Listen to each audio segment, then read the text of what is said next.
Castor oil penetrates deeper than any other oil. Wherever it penetrates, it can break up lumps, bumps, adhesions. Great for cysts in the breast, for breast cancer, great for irritable bowel, great for constipation. It's very good at breaking up stones in the gallbladder, kidney stones, bone spurs. If the bone spur has been there 3 years, it might take 3 months. If the bone spur's been there 3 months, it might take 3 weeks. Little by little, the body heals, so be patient. The thicker the pack, the more castor oil it can hold, and the more castor oil can go into you.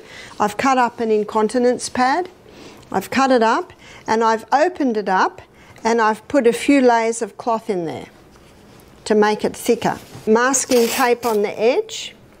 The beauty of this is the plastic isn't really touching you. So the only thing that's touching you is the paper topping, and it's got that cloth insert, and the plastic's on the back.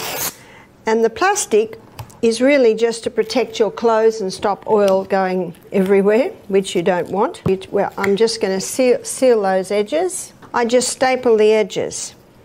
I used to stitch it with a little cotton and thread, and my staff came up with this great idea of stapling it, and it takes about a 1/16 of the time, and it holds it quite nicely. And I'm doing it now because it's going to take a little while to soak in. And what I do is I basically do the middle third, because as it soaks in, it'll spread out a little bit further.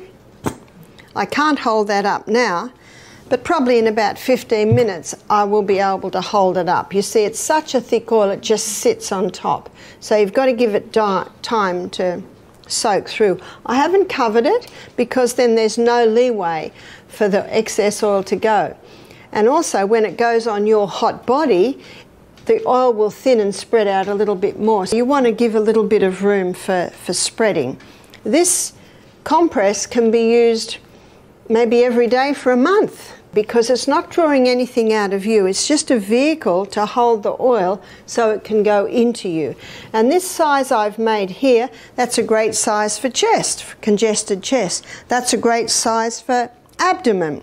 And that could be cysts on the ovaries, it could be fibroids in the uterus, it could be constipation, it could be irritable bowel. That's a nice size for those areas.